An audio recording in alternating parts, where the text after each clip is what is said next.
Speed is one of the most important things in any fight, as it determines which of the combatants will be landing, avoiding, or even outrunning attacks. Now, of all the characters in the DC universe, there is no character that is faster than Superman himself. Well, technically the Flash is faster than Superman, but not while he's flying. We know this because DC recently published a chart showing the top 10 fastest characters, and it does say that Superman is unrivaled while flying through the air. Personally, what surprised me the most in this chart is the fact that Superman comes third even while running, even faster than Kid Flash and Godspeed. You know, characters whose entire thing is super speed. Basically, what I'm trying to say is that Superman is very fast. With that said, strap in, because in this video, we're going to dive into far more detail. Today, we are actually going to calculate Superman's speed. Slowpoke. Oh, it's on.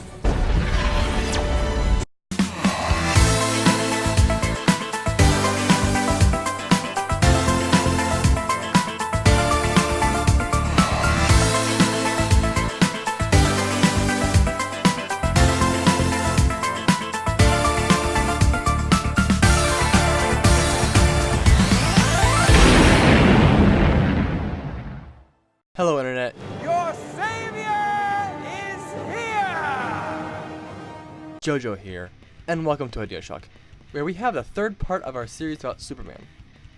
Wait, have I only done 2 of these videos before this one? Not that I'm complaining, but I just don't want this to turn out like Disney's Star Wars, where they just keep making more and more movies even though the magic's gone. And now I want to do a video about Star Wars. Huh. Whatever, no more selling. We all know why you're here. You want Superman's speed, right? So, I'll give you Superman's speed. And here we go. To start us off, we got a feat from the 14th issue of The Red Hood and the Outlaws. In this comic, Superman flies from Pluto to Earth in the time that it took Jason Todd to finish speaking. At its farthest, Pluto is 4.67 billion miles from Earth.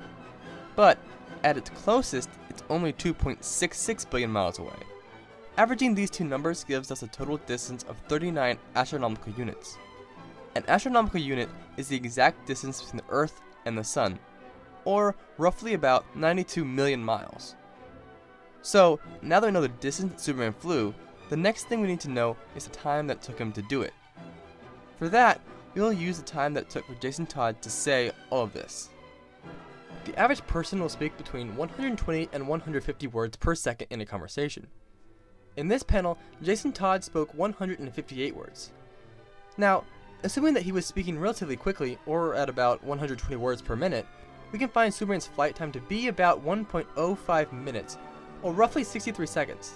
For Superman to cover 39 AU, not gold, in 63 seconds, he would need to be moving at over 207 billion miles per hour, or about 308 times the speed of light. This is the very slowest speed that we're going to talk about in this entire video. The next time that Superman broke physics was when he flew through a planet, destroying it. Assuming that this planet is similar size to Earth, then we can apply the same gravitational binding energy to it that Earth has. The gravitational binding energy of Earth is about 200 million joules of energy. This means that to destroy this entire planet, a person has to deal the equivalent amount of energy. However, we're not here to find out how much force Superman can hit with, that's a later video, but instead, how fast he's moving. To do this, we can use the kinetic energy formula. Personally, one of my favorite formulas. Using this formula, we can find that for Superman to deal this amount of energy at his canonical weight of 235 pounds, he would need to be moving at a velocity of over 4.33 quadrillion miles per hour.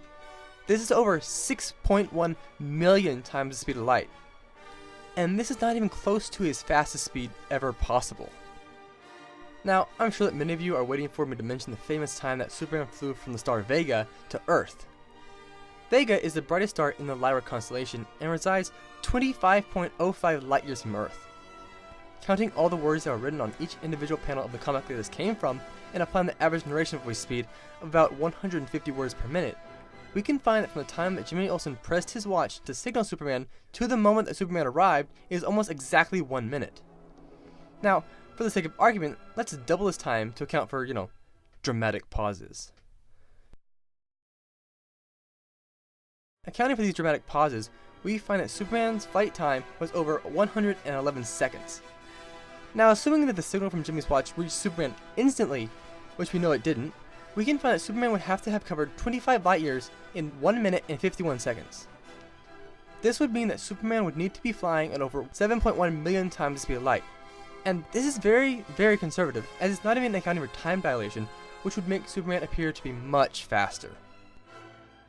Regarding this feat, I gotta say that one of my favorite debunking attempts that I saw said that Superman could have been flying from Vega, Texas, or Vega, Norway. Just let that sink in. Somebody actually dismissed this feat because they thought that it was equally probable that Superman flew from Norway. Just to prove that Superman was flying from space, here's the panel where he said that he entered the atmosphere on his way to find Jimmy Olsen. Before we move on, go ahead and press that subscribe button if you like this video so far. In fact, if you did like this video, go ahead and check out my other 2 Superman videos. Also, feel free to let me know any Superman feats that I missed. Actually, why don't you also let me know any characters that you want me to take a look at? I mean, eventually I will finish my Superman videos, and I'll need another character to do multi-part videos on. But for now, we need to fly back to the topic at hand. Do you see what I did there? Fly.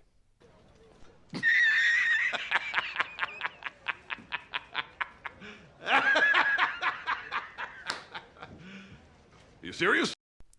Man, tough crowd. In Action Comics number 35 of the New 52, Superman recounts that he spent 60 days flying across space to get back home. In an interview, Greg Pak stated that Superman was in fact flying from the edge of the universe. The observable universe extends out from Earth by about 46.508 billion light years. And so using these numbers is actually quite a simple calculation.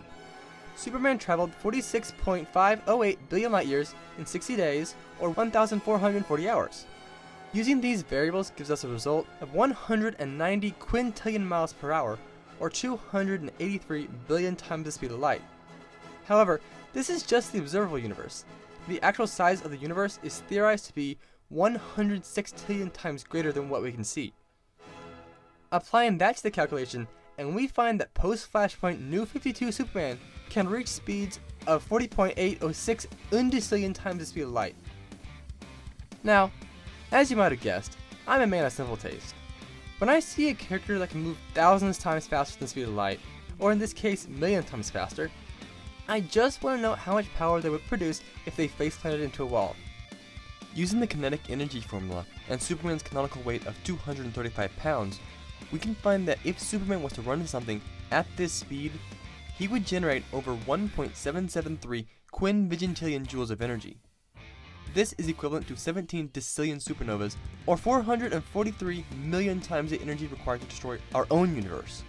And yet, even this is not an outlier to his destructive potential. In hindsight, I really should have saved that for the attack power video. Whatever, I'm not picky. For Superman, combat speed and travel speed are the same thing due to how his speed works. Superman flies by time and space dilating around him. Basically, from his perspective, everything in the universe would be completely paused forever. Luckily, he can modify his senses to compensate. But even then, there are some cases that we can use to allow for an accurate combat speed calculation. This next calculation is actually more of a Wonder Woman feat, but as Superman is much, much faster than her in canon, we can apply this to him as well. In Wonder Woman number 196, Wonder Woman goes up against the Shattered God. If you watch the death battle between Thor and Wonder Woman, then you might recognize this feat. Towards the end of the fight, the Shattered God summons all the pieces of his body back from the furthest corners of the universe. And Wonder Woman stands in the way and blocks all of the pieces. We can assume that all those shards were summoned at roughly the same speed, but, the pieces that are farther away just took longer to reach the Shattered God. That's how speed works. We can find these pieces' speed by using the same method that we did for the Pluto and Vega feat. We can count words. 267 words later. Oh, that was awful. Stop it. Get some help. From the moment that the Shattered God yells, "Myself!" to the moment that he says, is about 267 words. Using a decently slow speaking pace, we can find that at a maximum, only 2 minutes and 13 seconds had passed. As I already discussed, the edge of the universe is likely 4.8 decillion light years away. This means that all the shards had to be moving at almost 1.1 duodecillion times the speed of light. In this panel, we can see that Wonder Woman is blocking all of them. Tracing the outline of the circle, and we can find that she had to move a total of 487 inches. Assuming that she started on the right side, and by the time she got to the left side, all the shards had traveled a meter, a very conservative number by the way, we find that to block the shards, she had to be moving at 6.4282 duodecillion times the speed of light. However, using a meter is actually insultingly conservative. A more reasonable estimate, while still being very conservative, is that the shards moved only 1 foot. So, using a foot instead of a meter, and Wonder Woman's combat speed comes out to 44.84 duodecillion times the speed of light. Now, I can almost hear you in the comments going, but Wonder Woman's technique is far better than Superman. And yes, we do know that to be a fact. However, Superman is more than able to keep up with her. In fact, he's beat her several times while going all out. Because of all this, we know that he's more than capable of being able to move at this speed. Even according to that speed chart we talked about, when not flying, Superman is still 3 places higher than Wonder Woman. Quote, "The Man of Steel is unmatched while flying through the air, but once he puts 2 feet on the ground, he can't quite crack the top 3. Unquote. So, in reality, while flying, Superman is faster than likes of the Flash and even Death. But he's still faster than Death even on the ground.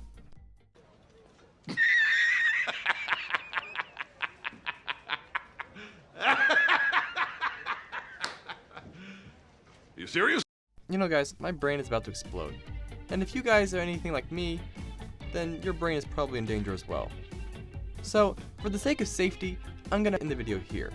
With that said guys, thanks for watching, remember to stay spectacular, see you next time, JoJo, out.